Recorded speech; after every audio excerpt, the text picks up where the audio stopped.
Brasileira condenada por assassinato no nosso país é entregue à Polícia Federal. Novo voo com 84 brasileiros deportados chegou ao Brasil nesta sexta-feira. Brasileiro Jorge Santos, ex-congressista norte-americano, é condenado à prisão. E times brasileiros que vêm disputar o Mundial de Clubes aqui no país podem ser taxados em valor milionário.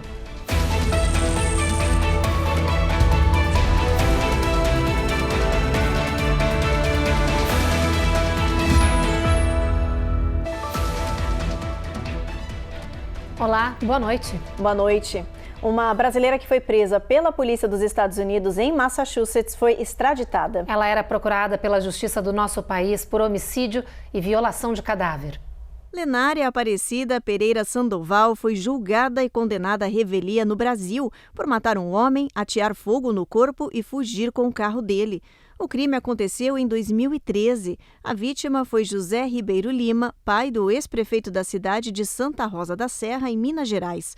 Depois da condenação, o nome da brasileira entrou para a lista vermelha de procurados da Interpol. Ela acabou detida em 2023, mas só agora foi deportada.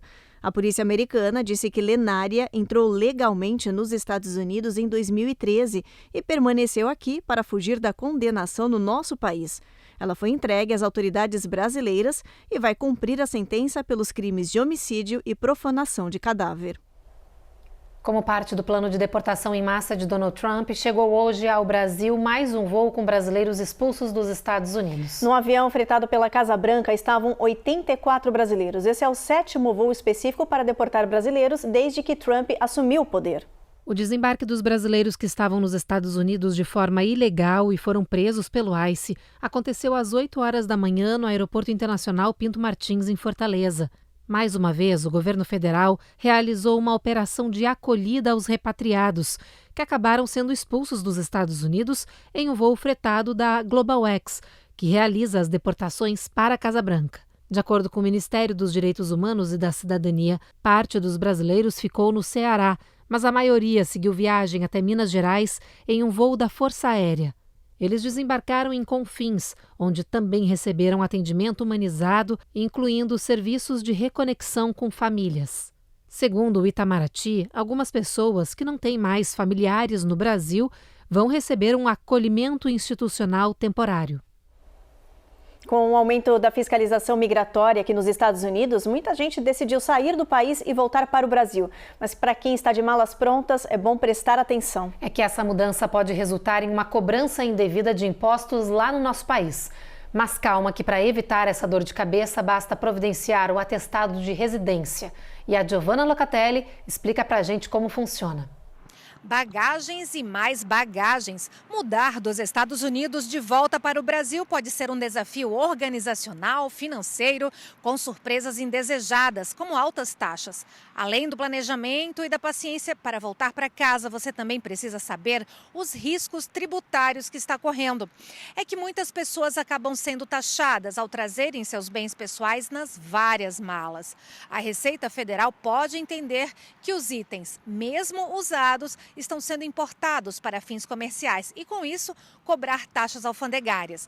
Mas os advogados lembram que essa dor de cabeça pode ser evitada com uma simples ação: o atestado de residência. Esse documento comprova que a pessoa morava fora do país por um período determinado e que agora está voltando. Com isso em mãos, não poderá ser cobrada a taxa de quem está retornando ao Brasil.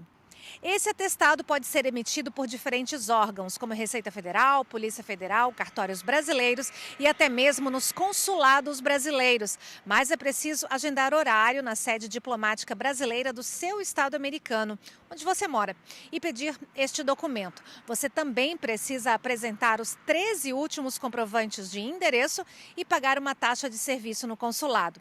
Com o papel em mãos, pode retornar para o Brasil sem essa dor de cabeça.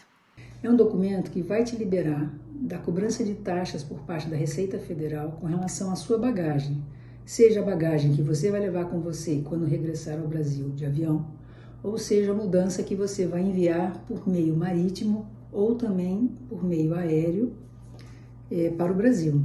Uma operação conjunta das polícias do Brasil e dos Estados Unidos desarticulou uma quadrilha que traficava medicamentos controlados. O grupo é acusado de enviar mais de 1 tonelada de remédios de forma ilegal para o exterior, principalmente aqui para o território norte-americano. Foram realizadas 25 ações de busca e apreensão em 6 estados brasileiros: Goiás, São Paulo, Paraná, Amapá, Espírito Santo, Minas Gerais e também o Distrito Federal. Várias pessoas foram presas, suspeitas de participar do tráfico internacional de medicamentos e também de lavagem de dinheiro. A polícia disse que a operação de agora é uma continuação de uma outra ação realizada em março aqui nos Estados Unidos e que terminou com a prisão do líder do esquema. As autoridades no Brasil e nos Estados Unidos investigam agora se as farmácias que revendiam os remédios, as distribuidoras e as empresas de transporte estão envolvidas nesse esquema.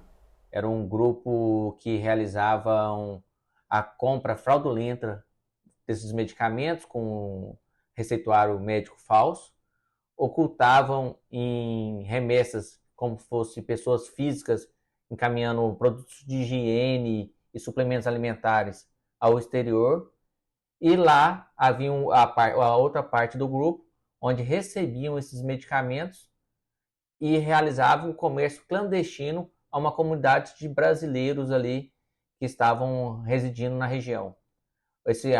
A investigação começou ano passado e durante esse período de investigação foi comprovada a existência desses 2 núcleos, tanto o núcleo no Brasil quanto o núcleo no exterior. Durante o período das investigações e num período de 2 anos, o grupo criminoso movimentou mais de 4 milhões nessa venda ilegal dos medicamentos clandestinos ali no exterior.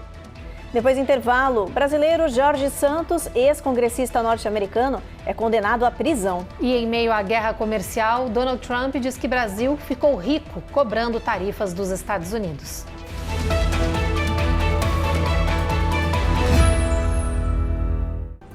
E você tá aí bem distraído no intervalo, né? Então, olha, aproveita esse sininho que tá aparecendo aí embaixo e ativa ele. Não esquece de se inscrever no nosso canal e sempre deixar aquele like. Uma curtida é sempre boa, tá?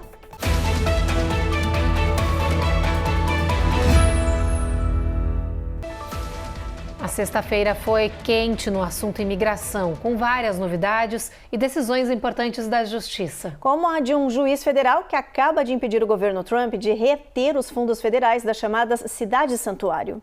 O juiz da Califórnia disse em sua decisão que a ordem executiva do presidente Trump para cancelar o envio de fundos às cidades que têm leis de proteção aos indocumentados é inconstitucional. De acordo com o magistrado William Norrick, somente o Congresso Nacional pode se apropriar desse dinheiro. Com isso, qualquer tentativa do presidente de mudança viola a separação de poderes estabelecida pela Constituição. Mesmo com a proibição de reter a verba, a Casa Branca disse que Trump continuará seus esforços para priorizar os norte-americanos. Outra decisão judicial, dessa vez de um tribunal federal do Texas, pode ampliar o direito de defesa dos imigrantes detidos pelo ICE sob a Lei de Inimigos Estrangeiros. Quando a Suprema Corte concedeu ao governo Trump permissão para usar essa medida, também exigiu que as pessoas tivessem um prazo razoável para contestar a deportação. Agora, os imigrantes poderão notificar o ICE de que pretendem contestar sua remoção em até 12 horas após serem informados de que serão expulsos do país.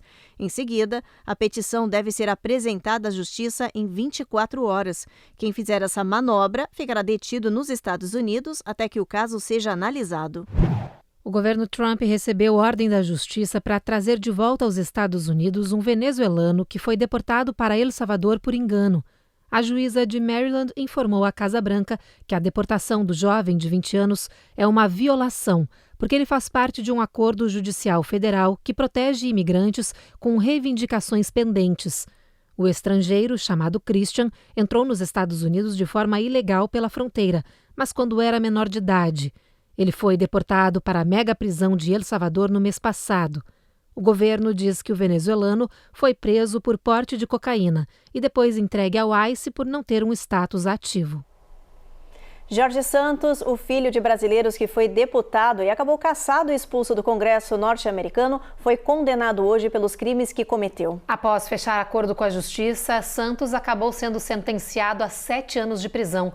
Ainda não há informação sobre quando ele vai começar a cumprir essa pena. A chegada de Jorge Santos ao Tribunal de Nova York foi tumultuada. Ele não respondeu aos jornalistas e seguiu direto para a corte. No julgamento, os promotores pediram 87 meses de prisão e a juíza aceitou. O ex-integrante do Partido Republicano caiu em desgraça após um jornal descobrir que ele mentiu seu histórico profissional, de formação e até religião para enganar eleitores quando se candidatou ao Congresso em 2022. Essas farsas foram as primeiras a serem descobertas, porque meses depois veio à tona que Santos fraudou o financiamento de campanha e mentiu ao Congresso sob juramento. Em meio às polêmicas, Jorge Santos serviu ao Congresso por pouco mais de um ano até ser expulso por seus colegas em 2023. Depois de ter o mandato cassado, outras descobertas vieram à tona. E no ano passado ele começou a ser julgado pelos casos, sendo condenado por fraude eletrônica e roubo de identidade. Ele se declarou culpado, mas na época concordou em pagar $500 mil em multas e escapou da cadeia. Mas desta vez não tem jeito. Os próximos 87 meses de vida do filho de brasileiros serão atrás das grades. Em meio à guerra comercial dos Estados Unidos com o mundo, o presidente Donald Trump voltou a fazer declarações provocativas, incluindo contra o Brasil. Em entrevista à revista Time, o republicano disse que o Brasil ficou rico cobrando tarifas de importação sobre os produtos norte-americanos. Trump ainda disse que é assim que o Brasil e outros países como a Índia sobrevivem, com o dinheiro que cobram dos Estados Unidos. Mesmo com a instabilidade e desconfiança do mercado, com quedas diárias das bolsas, o presidente afirmou que sua estratégia econômica é um tremendo sucesso. Trump disse também que centenas de acordos comerciais já estão sendo fechados após a imposição de tarifas. Mas o acordo com o mais importante parceiro do país, a China, segue sem previsão de acontecer. No Oriente Médio, Israel ameaça mais bombardeios aéreos se o Hamas não libertar os reféns. Enquanto isso, em Jerusalém, o governo divulgou a primeira parte de um relatório sobre os atentados terroristas do Hamas em outubro de 2023. As forças israelenses investigam como foram os ataques do Hamas em 7 de outubro de 2023 nos kibbutzim, que são comunidades rurais aqui em Israel. Hoje, o Exército divulgou um relatório sobre a ofensiva dos terroristas contra o kibbutz Nir Yitzhak, que fica a pouco mais de 3 quilômetros da faixa de Gaza. No dia do ataque, cerca de 85 terroristas invadiram o kibbutz. 6 agentes de segurança que trabalhavam na comunidade morreram. 5 pessoas foram sequestradas. Em 2023, 3 reféns foram libertados. Outros 2 israelenses foram resgatados no ano seguinte. No relatório, o Exército reconhece que chegou muito tarde e que falhou na missão de proteger os moradores de Nir Yitzhak. Hoje, o Exército divulgou novas imagens de um ataque feito por terroristas contra as tropas no norte da faixa de Gaza. Os extremistas foram eliminados pela Força Aérea. Autoridades de Gaza, controladas pelo Hamas, disseram que 12 pessoas morreram em bombardeios nesta sexta-feira. De Tel Aviv, Matias Brotero para o Américas no Ar. A seguir, cientistas descobrem no Brasil o fóssil mais antigo de uma formiga, da era dos dinossauros. E a gente fala sobre o aumento de startups brasileiras nos Estados Unidos.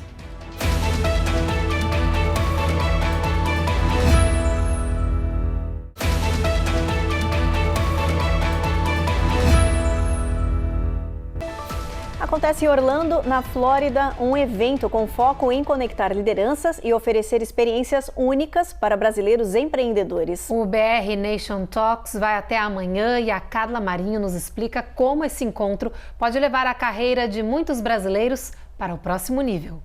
Eu estou com o André Dueck, ele que é o idealizador do BR Nation Talks, onde um hub dos maiores especialistas em investimento, empreendedorismo, mudança de comportamento, resolveu escolher Orlando para poder realizar esse grande encontro.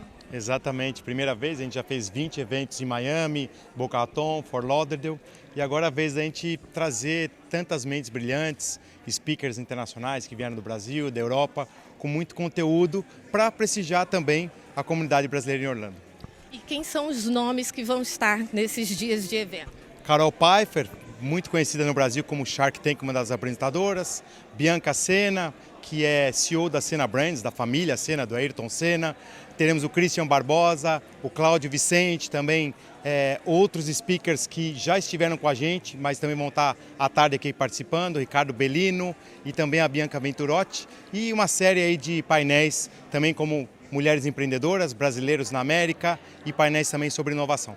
No palco eles vão compartilhar as experiências, mas aqui nos bastidores é a chance de conexões reais e que podem gerar muitas oportunidades. Esse é o nosso propósito, né? A gente não é um clube de networking, não é B2B, não é de empresa para empresa, mas é exatamente isso que você falou, conexões genuínas, as pessoas precisam se conhecer, a gente precisa criar ambientes seguros para que os brasileiros façam relações pessoais antes de relações profissionais. E qual é a principal recomendação que você deixa para a cidade de Orlando, para os empreendedores, os imigrantes que estão aqui batalhando e transformaram Orlando na capital de negócios dentro dos Estados Unidos? Eu acredito muito na educação, né? Educação de negócios, acho que é uma coisa que a gente tem como empreendedor, eu já sou empresário há quase 40 anos, a gente tem a obrigação de compartilhar os conhecimentos que a gente adquire na prática. Então, se eu fosse você, eu viria aprender com quem está lá no front, no dia a dia, abrindo empresa, gerando emprego, para compartilhar conhecimento e quem sabe você também pode ser um empreendedor ou até melhorar a sua performance dentro da empresa que você trabalha. André, obrigada e sucesso aí no evento. Muito obrigado.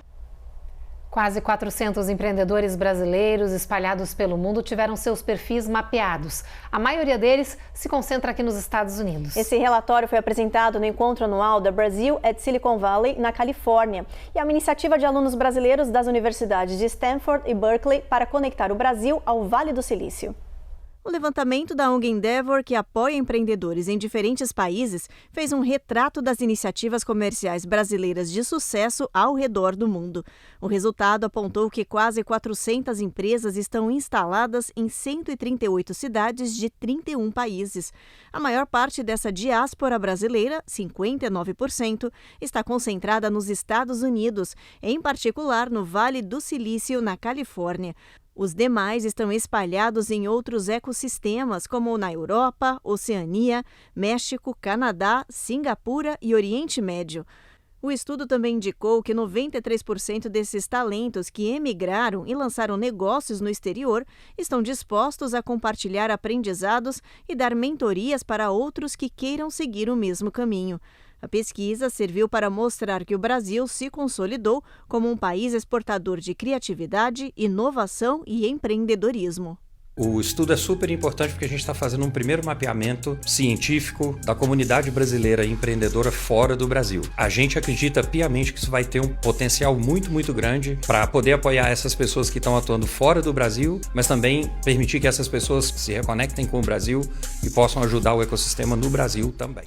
O fóssil de um inseto que estava há anos no acervo de um museu do Brasil acaba de ser estudado por uma junta internacional e uma descoberta incrível veio à tona. Se trata de uma espécie de formiga, a mais antiga conhecida pela ciência. Ela é chamada de formiga do inferno. Preservada em calcário, a formiga pré-histórica viveu na época dos dinossauros há 113 milhões de anos. Isso é muito antes das primeiras formigas que haviam sido encontradas por estudiosos até agora. O estudo diz que não há parentes ou descendentes dessa espécie vivas atualmente. Os pesquisadores dizem que a descoberta oferece alguns insights sobre características incomuns das espécies de formigas que não sobreviveram à extinção em massa que encerrou a era dos dinossauros. A espécie tem, por exemplo, características semelhantes às das vespas, o que pode indicar que as duas espécies têm a mesma ancestralidade. No próximo bloco, a polícia prende o suspeito de incêndios em New Jersey. E a gente mostra para vocês que times brasileiros que vêm disputar o Mundial de Clubes aqui no país podem ser taxados em valor milionário.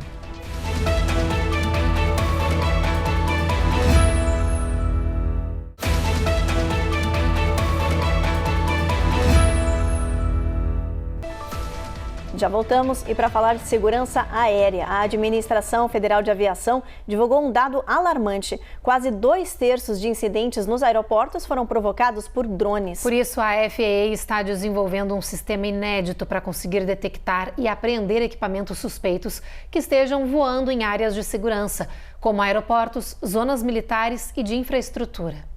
Os testes no sistema antidrones vão ser realizados em New Jersey.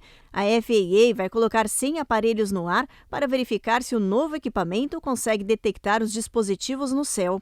Eles vão usar sensores de som e ruído, identificação remota e radar de banda X, que capta uma frequência de espectro eletromagnético para encontrar os objetos no ar, bloqueá-los e forçá-los a pousar. A Administração Federal de Aviação também quer saber como e de que forma os drones podem interferir nos sistemas de navegação das aeronaves comerciais e militares nos Estados Unidos. As novas medidas foram anunciadas depois que um levantamento apontou que quase 2/3 dos incidentes de colisões em aeroportos mais movimentados do país foram provocados por drones, principalmente durante os pousos e decolagens. Essa foi a maior porcentagem desde 2020. A FAA estima que existam hoje 1 milhão de drones sendo operados no país para fins recreativos e comerciais. As autoridades de New Jersey estão esperançosas de que o incêndio florestal que devasta a região não se espalhe para além do que já foi. Hoje, as chamas estão 50% contidas e as causas do incêndio estão prestes a ser esclarecidas com a prisão de um jovem de 19 anos. As grandes nuvens de fumaça seguem sendo vistas na região, mas os bombeiros revelam que suas características mostram que o incêndio está perdendo força. Ainda assim, os esforços de combate continuam 24 horas por dia. We have resources out there continuing to monitor the process of the fire. Enquanto isso, a polícia anunciou a prisão de um jovem de 19 anos. Joseph Killing é suspeito de começar o incêndio criminoso. As investigações mostram até agora que ele teria queimado pallets de madeira e depois não apagou o fogo corretamente. E ele se alastrou pelo condado de Ocean, destruindo 15 mil acres e dezenas de casas e comércios. Este morador diz que nunca viveu algo tão assustador. Agora está mais aliviado, que o pior já passou. Mesmo assim, todos na região seguem sofrendo por inalação de fumaça. O sul de New Jersey segue em estado de emergência. O incêndio pode se tornar o pior da história do estado em 20 anos. We had all the rooms ready, whatever room was available, we got ready. We made sure we had extra supplies ordered. Vamos dar uma olhadinha no nosso mapa, ver como é que vai estar o clima no final de semana? Olha só, a gente começa por Boston, tem tempo encoberto por lá com mínima de 45. Sol entre nuvens também em Nova York, máxima de 62. Esse cenário segue em Norfolk com máxima de 68. Charlotte e Atlanta, a gente tem sol brilhando o dia inteiro com máxima de 72 em Atlanta. Na Flórida, sol brilhando em toda essa região, não tem previsão de nuvens, máxima de 80 graus em Miami. New Orleans não tem previsão de nuvens nessa área também, sol forte em Houston, com máxima de 76, mínima de 58, Evelyn. Esse mapa continua ensolarado, gente, olha só, de Brownsville até San Antônio e chegando a El Paso, onde a máxima chega a atingir 75. Já chegando agora lá em Albuquerque, previsão um pouquinho mais baixa de máxima, por volta de 70 graus. Em Phoenix também bastante sol, continuando em Las Vegas com máxima de 80 e na faixa ali da Califórnia, Los Angeles, ensolarado e subindo um pouquinho mais para o norte do estado, São Francisco, com aquele tempinho nublado para o final de semana, mínima batendo 55. E na contagem regressiva para o Mundial de Clubes da FIFA, que começa em junho, times do mundo inteiro vão disputar premiações milionárias. Mas para os clubes brasileiros, essa conquista pode custar caro. É porque leis tributárias americanas e impostos no Brasil podem reduzir significativamente os valores recebidos pelos times. O prêmio é tentador. Mais de $1 bilhão será distribuído entre os 32 clubes que disputam o Mundial da FIFA em 2025. Flamengo, Palmeiras, Fluminense e Botafogo, representantes do Brasil, podem faturar até R$586 milhões, cerca de $110 milhões, caso passem por todas as etapas e cheguem na final. Só pela fase de grupos já estão garantidos $15 milhões, o equivalente a cerca de R$87 milhões. Mas por trás de toda essa expectativa há um problema fora dos gramados: os impostos. A legislação americana permite que cada estado e até municípios cobrem diferentes taxas sobre os valores recebidos por empresas ou organizações estrangeiras, incluindo os clubes. E essas variações podem representar milhões de dólares a menos no bolso dos times. A FIFA tenta negociar com as autoridades americanas para reduzir esses impostos. Já conseguiu garantias de isenção fiscal para a Copa do Mundo de 2026, mas ainda não há acordo para o Mundial de Clubes. Nos bastidores, o presidente da FIFA, Gianni Infantino, tenta se aproximar das autoridades fiscais norte-americanas para negociar possíveis acordos antes do início da temporada, marcada para começar em 14 de junho. Pois é, na verdade os clubes brasileiros têm pouquíssimas chances até de sonhar com o título do Mundial de Clubes. E agora, pelo visto, a questão financeira também vai ficar aquém do esperado e ainda com risco de bitributação. Uma competição dessa natureza exige um investimento imenso para as equipes, com logística, deslocamento e até a própria preparação em si. E sem esse acordo entre a FIFA e as autoridades aqui dos Estados Unidos, o retorno vai ser menor, né? Não quero entrar na discussão da importância de participar de um torneio como esse, até em termos de prestígio, intercâmbio e internacionalização da marca. Mas os clubes com orçamentos mais limitados vão ter que refazer as suas continhas. E não custa lembrar que aqui na América, a cobrança de impostos varia de estado para estado. O Jornal Américas no Ar termina agora. A gente te deseja um bom final de semana. Segue na nossa programação porque está chegando o Rico e Lázaro e a gente se encontra de novo na próxima edição, né, Ruth? É isso aí. Até lá.